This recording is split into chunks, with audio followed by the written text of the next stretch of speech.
बदलते भारत की शान।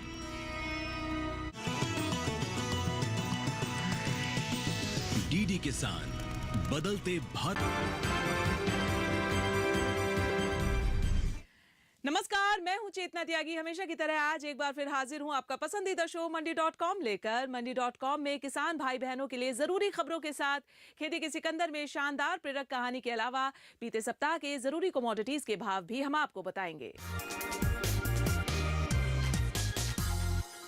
सबसे पहले देख लेते हैं कि बीते सप्ताह जरूरी कमोडिटीज के भाव क्या रहे हैं।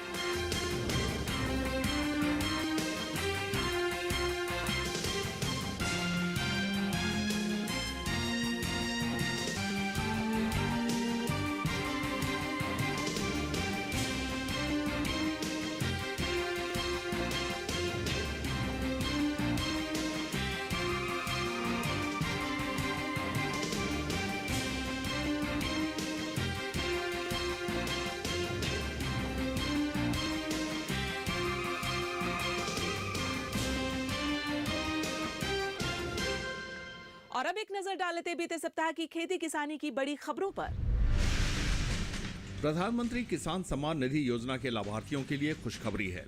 केंद्र सरकार ने ई-केवाईसी कराने की तारीखों का ऐलान कर दिया है। जो किसान ई-केवाईसी कराने का काम पूरा नहीं करेंगे, उन्हें पीएम किसान योजना का लाभ नहीं मिलेगा। रिपोर्ट के मुताबिक केंद्र सरकार 5 से 15 जून तक ई-केवाईसी के लिए ड्राइव चलाएगी। पात्र किसान अपने नजदीकी सीएससी केंद्र पर जाएं या अपने नोडल अधिकारी से ई-केवाईसी के लिए संपर्क करें। पीएम किसान वेबसाइट के मुताबिक पीएम किसान के पंजीकृत पात्र किसानों के लिए ई-केवाईसी अनिवार्य है। साल 2023 को दुनिया का सबसे गर्म साल घोषित किया गया था।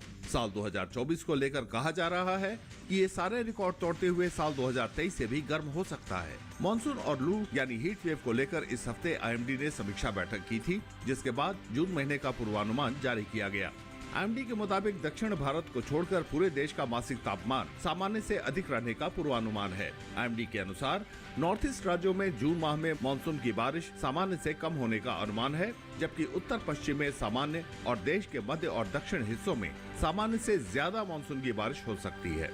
मध्य भारत और उत्तर मध्य भारत में जून के महीने अधिक लू चलेगी, यानी पंजाब, राजस्थान, हरियाणा, दिल्ली, यूपी, गुजरात और मध्य प्रदेश के लोगों को मई के महीने की तुलना में जून में अधिक लू का सामना करना पड़ सकता है। Indian farmers fertiliser cooperative limited यानी इफ्को और कृषि ड्रोन प्रौद्योगिकी कंपनी थानोस टेक्नोलॉजीज देश में कृषि के क्षेत्र में क्रांति लाने के लिए एकजुट हुए हैं। थानोस टेक्नोलॉजीज और इफ्को के बीच हाल में एक समझौता हुआ है। उससे कयास लगाए जा रहे हैं कि देश भर में कृषि तकनीक के क्षेत्र में नई क्रांति आएगी और इसका लाभ किसानों को मिलेगा। रिपोर्ट के मुताबिक कंपनी इफ्को के साथ मिलकर आंध्र प्रदेश, गुजरात, मध्य प्रदेश और तमिलनाडु में 10 लाख एकड़ खेत पर ड्रोन से खाद के छिड़काव की सुविधा प्रदान करेगी। खाद का समय पर इस्तेमाल सुनिश्चित करने के लिए 500 से ज्यादा अत्याधुनिक ड्रोन तैनात किए जाएंगे। इस बार देशवासियों के लिए खाद्य तेल की कमी नहीं होने वाली है। केंद्र सरकार ने 2024-25 के लिए रिकॉर्ड 447 लाख टन तिलहन उत्पादन का टारगेट तय किया है। राज्यों को सरसों, मूंगफली, सोयाबीन समेत दूसरे तेलों का उत्पादन का टारगेट दिया गया है। प्रमुख उत्पादक राज्यों को सोयाबीन उत्पादन क्षमता से अधिक करने के लिए प्रेरित किया गया है। देश को खाद्य तेलों के मामले में आत्मनिर्भर बनाने की तैयारियों के बीच सरकार ने 2024-25 जुलाई-जून के लिए तिलहन उत्पादन का लक्ष्य रिकॉर्ड 447 लाख टन रखा है। रिपोर्ट के मुताबिक सरकार ने शीर्ष उत्पादक राज्यों पर अधिक फोकस किया है, जबकि कम तिलहन उत्पादन वाले राज्यों में एरिया बढ़ाने का सुझाव दिया गया है। मिट्टी की घटती उर्वरा शक्ति को लेकर किसान परेशान हैं। खेतों में बढ़ रहे रासायनिक उर्वरक के इस्तेमाल के चलते मिट्टी की सेहत पर बुरा असर पड़ रहा है। यूपी सरकार ने किसानों के खेतों में मिट्टी की उर्वरा शक्ति की जांच का अभियान शुरू किया है। किसान के खेतों में कितनी जान है या उनमें किस पोषक तत्व की कमी है, इसका पता लगाने के लिए हर जिले में मृदा परीक्षण कराया जा रहा है। मिट्टी की सेहत का पता चलने से किसान जरूरी पोषक तत्व की कमी दूर कर पाएंगे। खास बात है कि किसानों को ये सुविधा मुफ्त उपलब्ध कराई जा रही है। मृदा परीक्षण के बाद मिट्टी की सेहत का पूरा ब्यौरा किसानों को दिया जाएगा। प्रदेश के हर जिले में किसानों के बीच मृदा परीक्षण को लेकर जागरूकता फैलाई जा रही है। खबरों के बाद अब समय हो गया है एक छोटे से ब्रेक का। ब्रेक के बाद खेती के सिकंदर में बात करेंगे खेती किसानी में उपयोग होने वाली एक ऐसी तकनीक की जिसके उपयोग से देश भर के किसान भाई बहन अपनी आमदनी बढ़ा रहे हैं और अपने सपने को साकार कर रहे हैं। तो आप कहीं मत जाइएगा, हम तुरंत वापस लौट कर आते हैं।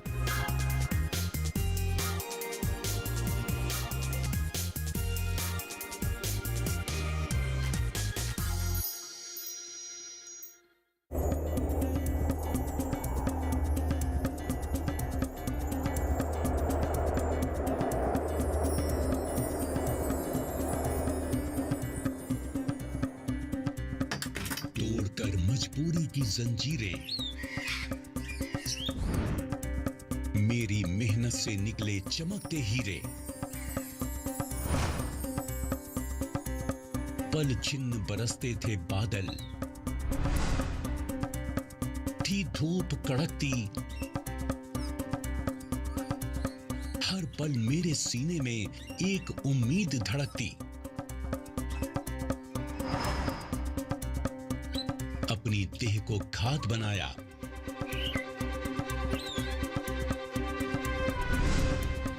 बंजर भूमि में फूंके प्राण,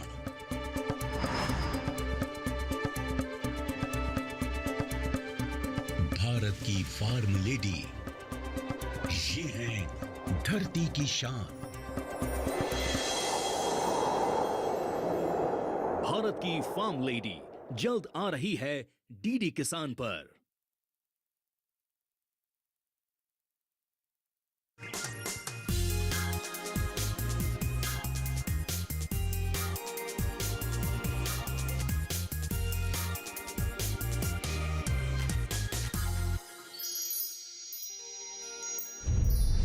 एक बार फिर से स्वागत है आप सभी का मंडी.com में। और अब वक्त हो गया हमारी खास पेशकश खेती के सिकंदर का। खेती किसानी में नई नई तकनीकें आ गई हैं और उन तकनीकों का सीधे फायदा किसानों को मिल रहा है। संरक्षित खेती यानी कि ग्रीन हाउस में खेती भी ऐसी ही एक तकनीक है जिसके माध्यम से किसान मौसमी और गैर मौसमी फसलों की खेती 12 महीने लगातार कर सकते हैं। ग्रीन हाउस कैसे खेती किसानी के क्षेत्र में नामुमकिन को मुमकिन में बदल रहा है, देखिए मंडी.com की ये खास रिपोर्ट। खेती किसानी को लेकर लोगों में आम धारणा है कि लागत के मुकाबले मुनाफा कम होता है। यही वजह है कि जो लोग परंपरागत खेती करते थे वे अब दूसरे रोजगार की तलाश में शहर की ओर पलायन करने लगे हैं। गांव में खेती करने वालों की संख्या बेशक कम हो रही हो, लेकिन इस क्षेत्र में पढ़े लिखे युवा आ रहे हैं और वैज्ञानिक तरीके से खेती कर मुनाफा कमा रहे हैं। दूसरी ओर गांव में भी रहने वाले कुछ किसान जो पहले परंपरागत तरीके से खेती करते थे, वे भी आज नई नई तकनीक की मदद से पैदावार बढ़ाने में लगे हुए हैं। ग्रीन हाउस खेती भी ऐसी ही एक तकनीक है। इस तकनीक के माध्यम से हम और मौसम के प्रतिकूल होते ही उनकी उम्र खत्म हो जाती है। लेकिन अगर हम इससे निजात पाना चाहें तो हम उसको संरक्षित खेती कहते हैं। संरक्षित खेती में जो पॉली हाउस अथवा ग्रीन हाउस का समावेश होता है, उसमें जब हम खेती करते हैं तो यह खेती वर्ष पर्यंत चलती रहती है। यानी कि आप एक बार लगाने के बाद पूरे वर्ष भर इसकी हार्वेस्टिंग कर सकते हैं, फसल ले सकते हैं, उत्पादन ले सकते हैं और लगातार उत्पादन ले सकते हैं। जबकि सामान्य खेती में एक बार फसल पकती है और एक बार में ही उसकी तुड़ाई होकर वो ख़त्म हो जाती है। लेकिन ग्रीन हाउस में जो खेती है वो विशेष तरह की फसलों से विशेष प्रबंधन करने के बाद में यह खेती पूरे वर्ष भर चलती रहती है और जो आमदनी है उसका जरिया भी पूरे वर्ष भर बना रहता है। ग्रीन हाउस खेती एक आधुनिक पद्धति है। कृषि वैज्ञानिक भी मानते हैं कि संरक्षित खेती किसानों के लिए किसी वरदान से कम नहीं। दरअसल ग्रीन हाउस में तापमान को नियंत्रित करने की क्षमता होती है, जिससे फसलें हमेशा सुरक्षित रहती हैं। तापमान को नियंत्रित करने के अलावा अलग अलग तरह के कीट पतंग और बीमारियों से बचाव हो सकता है, जिससे फसल हमेशा स्वस्थ रहती है। सोलर पैनल का उपयोग करके ग्रीन हाउस में ऊर्जा का प्रवाह करके साल भर में अलग अलग वैरायटी की सब्जियां, फल और पौधे उगाए जा सकते हैं। ग्रीन हाउस में पानी और ऊर्जा की बचत होती है, जिससे प्रदूषण मुक्त और सस्ते तरीके से खेती हो सकती है। उच्च गुणवत्ता वाली फसलें बाजार में अच्छी कीमत पर बेची जा सकती हैं, इससे ज्यादा मुनाफा होता है। ग्रीन हाउस एक विशेष प्रकार की संरचना है जिसको हम आर्टिफिशियल यानी कि जो लोहे के पोल होते हैं उसके द्वारा एक घर जैसा बनाते हैं और जो इस घर का बाहरी जो आवरण है वो प्लास्टिक से बना होता है, यानी पॉलीइथिलीन की शीट से बना होता है, जिससे कि हम चारों ओर से इसको बंद करके एक घर जैसा बना लेते हैं। और इसके चारों ओर ऐसे पर्दे भी लगे होते हैं जिनको बार बार उठाया जा सकता है और हवा का आवागमन किया जा सकता है। तो इसी संरचना को हम ग्रीन हाउस कहते हैं। अगर इस संरचना में हम इसमें ठंडा होने और गर्म होने के प्रयोजन कर लें तो यही जो संरचना है वो ग्रीन हाउस कहलाती है। अगर इसके अलावा जो सामान्य संरचना है हम उसको पॉली हाउस कहते हैं। ग्रीन हाउस की सबसे बड़ी खासियत तापमान को नियंत्रित रखना होता है। ग्रीन हाउस में तापमान को मन मुताबिक रखने की आजादी होती है। ये सूर्य की सीधी किरणों से बचने और उसका इस्तेमाल करने में सक्षम होता है। ग्रीन हाउस के अंदर तापमान को फसल के अनुसार सेट कर मनचाही फसलें उगाई जा सकती हैं। मिट्टी की उर्वरक क्षमता बढ़ाकर और ऑर्गेनिक खाद जैसे माध्यमों के इस्तेमाल से ग्रीन हाउस में फसल को तेजी से विकसित कर सकते हैं। ग्रीन हाउस में उगने वाली फसलें आम फसलों की तुलना में बेहतर होती हैं और तेजी से बढ़ती हैं। संरक्षित खेती में पहला फायदा तो यही है कि जो उस मौसम में फसल आपको उपलब्ध नहीं होती है वह फसल उपलब्ध हो जाती है, उसका उत्पाद उपलब्ध हो जाता है और बाजार में वो उपलब्ध रहती है। दूसरा लाभ यह है कि यह आम फसलों के मुकाबले ज़्यादा सघन होती है, इसमें ज़्यादा उत्पादन होता है और क्योंकि बाज़ार में इसका ऑफ सीज़न है, इसका मूल्य ज़्यादा मिलता है, सप्लाई कम है और इसकी मांग ज़्यादा है, तो इसलिए इसमें जो लाभ है उत्पादन और लाभ दोनों ही अधिक होते हैं। ग्रीन हाउस में जब हम वातावरण को नियंत्रित करते हैं तो फसल की गुणवत्ता भी बढ़ जाती है। फसल की गुणवत्ता बढ़ने से जो उसका उत्पाद है उसकी भी गुणवत्ता बढ़ती है। जैसे कि अगर हम किसी ग्रीन हाउस पॉली हाउस में फसल उगा रहे हैं तो उसमें कीटों का, बीमारियों का प्रकोप बहुत कम होता है। ग्रीन हाउस में खेती के दौरान किसानों को ऐसी फसलों का चयन करना चाहिए जिनको लगाने से ज्यादा मुनाफा हो और फसलों की पैदावार भी अधिक हो। ग्रीन हाउस में टमाटर की फसल न सिर्फ तेजी से बढ़ती है बल्कि इसका उत्पादन भी बेहद अच्छा होता है। टमाटर के अलावा गाजर, बैगन, पत्ता गोभी, मटर, मिर्च, शिमला मिर्च जैसी सब्जियों की खेती करके अच्छा मुनाफा कमाया जा सकता है। औषधीय पौधों में ग्रीन हाउस के अंदर तुलसी, धनिया, पुदीना की खेती करके आप न सिर्फ सेहतमंद होंगे बल्कि अच्छा मुनाफा भी कमा सकते हैं। ग्रीन हाउस में गुलाब, गेंदा के अलावा ऑर्नामेंटल पौधों का भी अच्छा उत्पादन हो सकता है। इन दिनों ग्रीन हाउस में स्ट्रॉबेरी की खेती भी की जा रही है। स्ट्रॉबेरी एक ऐसा फल है जिसकी डिमांड भारत के अलावा विदेश में भी है। ऐसे में यदि कोई किसान ग्रीन हाउस में स्ट्रॉबेरी की खेती करता है तो उसे दूसरी खेती के मुकाबले कई गुना ज्यादा मुनाफा हो सकता है। ग्रीन हाउस पॉली हाउस के लिए उन्हीं फसलों की कुछ विशेष किस्में होती हैं जिनको हम इनडिटर्मिनेट किस्में कहते हैं और ये वर्ष भर लगातार बढ़ती हैं। यानी कि अगर वातावरण अनुकूल रहे तो ये 2 साल तक भी फसल बढ़ती रह सकती है और आपको उत्पादन दे सकती है।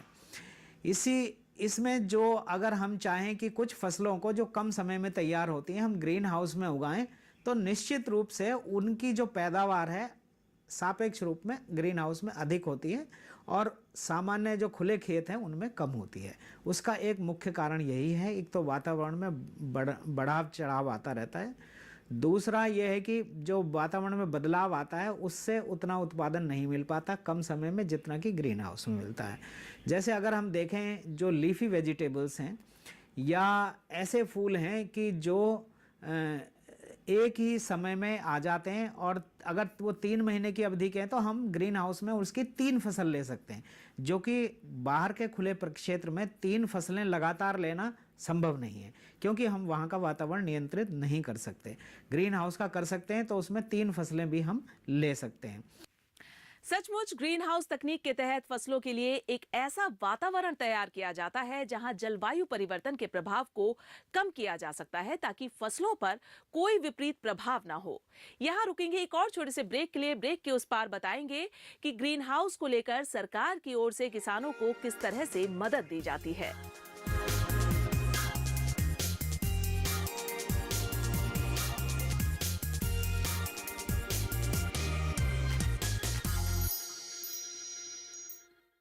Wow Zindagi, wow Zindagi, wow Zindagi, wow Zindagi. Get up थोड़ा better हो, wow Zindagi. Personality का जब matter हो, wow Zindagi. Fashion ही fashion से भरी, wow Zindagi. Life में अपनी style हो, wow Zindagi. Life में balance rhythm हो, color pattern beauty और design भी. Impressive जो style हो, wow Zindagi. Home interior side हो, wow Zindagi. Family संग हो outing भी, wow Zindagi. Modern times की life हो, wow Zindagi. Wow Zindagi. देखिए वाओ जिंदगी प्रत्येक शनिवार सुबह 11 बजे Wow Zindagi. सिर्फ डीडी नेशनल पर। देश का पहला चैनल, देश का अपना चैनल।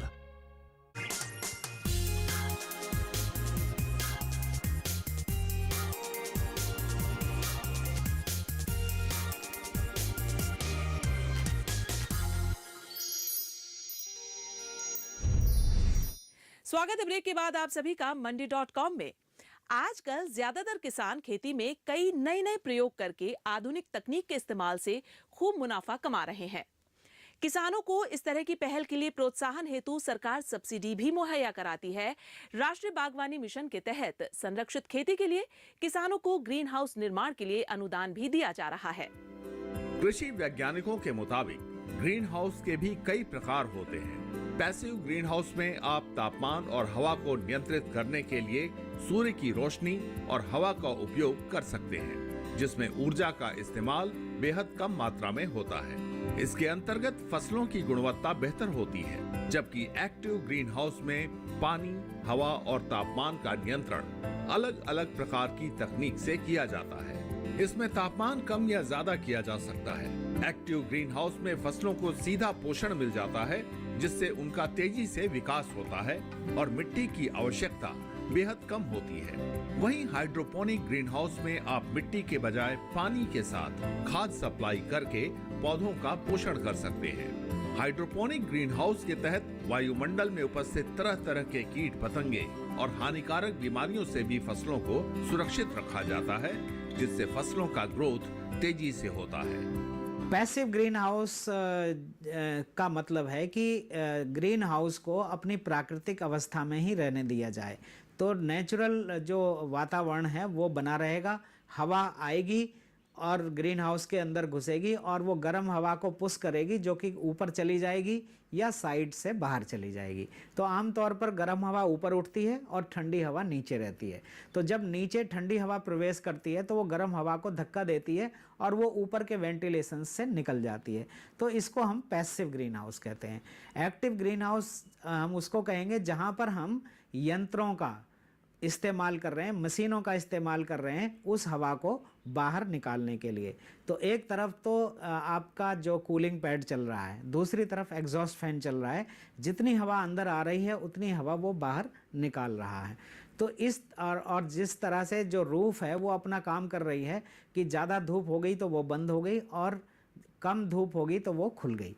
तो इस तरह का जो ग्रीन हाउस है, जो सोलर ऑपरेटेड भी हो सकता है या इसमें एनर्जी का यूज होता है, एनर्जी ऑपरेटेड ग्रीन हाउस है, तो उसको हम एक्टिव ग्रीन हाउस कहते हैं। संरक्षित खेती के माध्यम से किसान प्रतिकूल परिस्थितियों में भी अच्छा उत्पादन कर सकते हैं। खर्च और आमदनी की बात करें तो 1000 वर्ग मीटर क्षेत्र में ग्रीन हाउस लगाने पर करीब 10 लाख रुपए की लागत आती है, जिसमें सरकार की तरफ से सब्सिडी भी मिलती है। ग्रीन हाउस पर सब्सिडी योजना का लाभ उठाने के लिए कुछ पात्रता निर्धारित की गई है।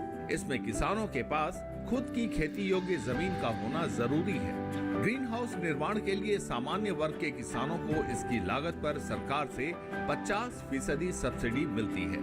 लघु, सीमांत, SC और ST वर्ग के किसानों को 70% सब्सिडी दी जाती है। बागवानी फसलों को मौसम की मार से बचाने के लिए राष्ट्रीय बागवानी मिशन के तहत राज्य सरकारों की ओर से भी किसानों को ग्रीन हाउस बनाने की लागत पर 50 से 70% अनुदान दिया जाता है। संरक्षित खेती में, ग्रीन हाउस खेती में ऐसा प्रयोजन किया गया है कि जो भारत सरकार की योजनाएं हैं, राष्ट्रीय बागवानी बोर्ड के माध्यम से या मिशन हॉर्टिकल्चर के बोर्ड के माध्यम से वो विभिन्न राज्यों के पास पैसा दिया गया है, जिसमें किसान को राज्य के हिसाब से 50 से लेकर 55% तक जो छूट का अनुदान है वो उपलब्ध है। यानी कि किसान को अगर प्रति एकड़ 30 से 32 लाख रुपए की कॉस्ट आती है तो किसान को लगभग 20 से 22 लाख रुपए का अनुदान सरकार देती है। और यह जो अनुदान है वो एक ऐसा अनुदान है कि जो बैंक के माध्यम से दिया जाता है और इसमें परफॉर्मेंस के माध्यम से उसकी जो किस्त है वो किसान को मिलती है। बेशक ग्रीन हाउस खेती फायदेमंद है, लेकिन ग्रीन हाउस में खेती करने वाले किसानों को कई समस्याओं का सामना भी करना पड़ता है। ग्रीन हाउस खेती में ऊर्जा की कमी हो सकती है, इसके लिए किसानों को सोलर पैनल का इस्तेमाल करना होता है। खेती में तापमान और हवा को संभालने के लिए वेंटिलेशन कूलिंग सिस्टम का इस्तेमाल करना होता है। सिंचाई के लिए पानी की कमी दूर करने के लिए किसानों को ड्रिप वाटर इरिगेशन जैसी तकनीक अपनानी होती है। ग्रीन हाउस में फसलों में रोग और कीट से बचाव के लिए बायो कंट्रोल, जैविक उपयोग या गंधक का इस्तेमाल किया जाता है। प्राकृतिक आपदाओं जैसे आंधी, तूफान या बारिश से ग्रीन हाउस को नुकसान पहुंच सकता है, लिहाजा किसानों को सुरक्षित और स्थायी ग्रीन हाउस का निर्माण करना चाहिए। संरक्षित खेती में खेती करना इतना आसान नहीं है, इसलिए किसानों को ये ध्यान रखना है कि संरक्षित खेती में जो संरचना का प्रबंधन है वो बिल्कुल सटीक होना चाहिए और समय के साथ होना चाहिए।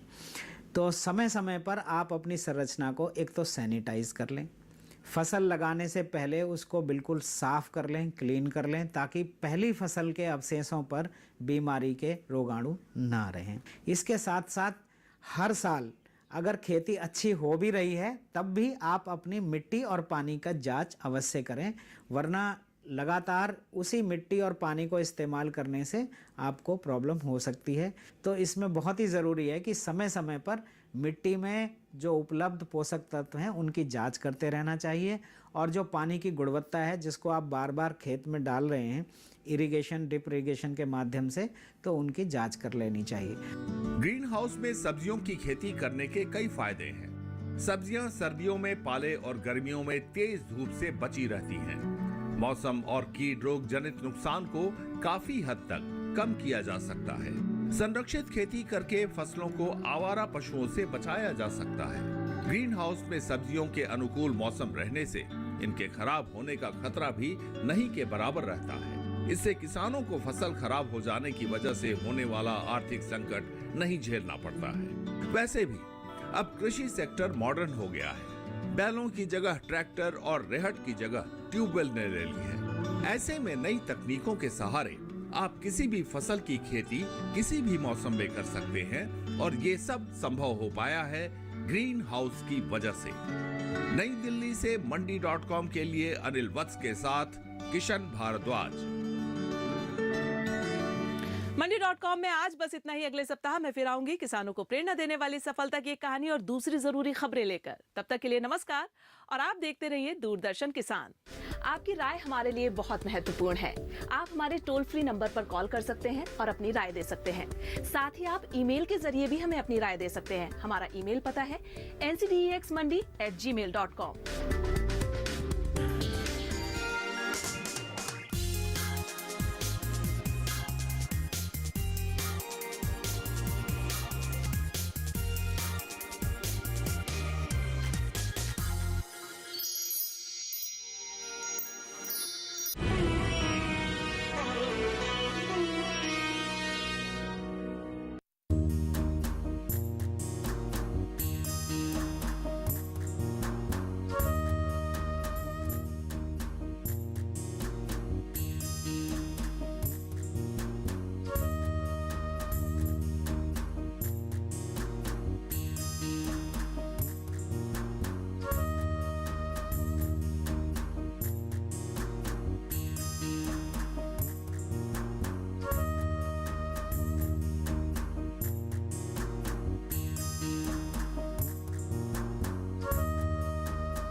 भारतीय खेती में तिलहन का मुख्य स्थान है।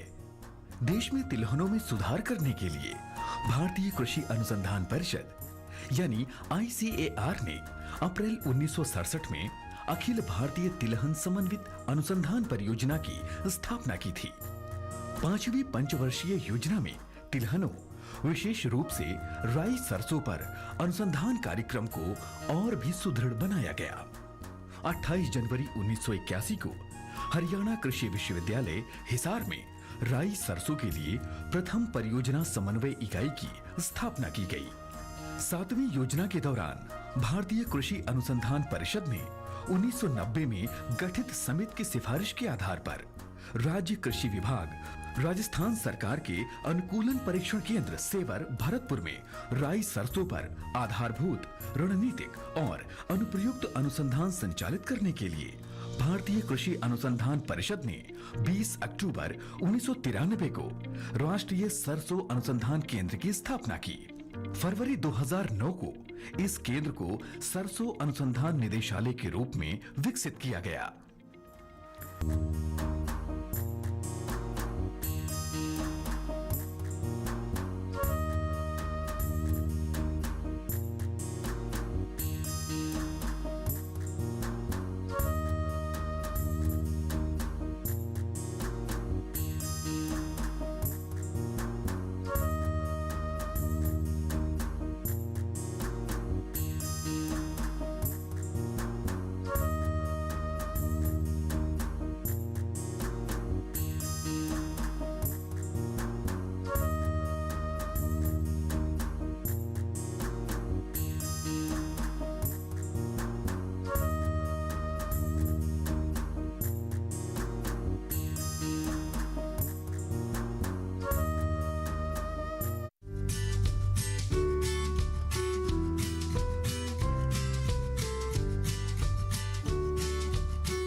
डीडी किसान, बदलते भारत की शान।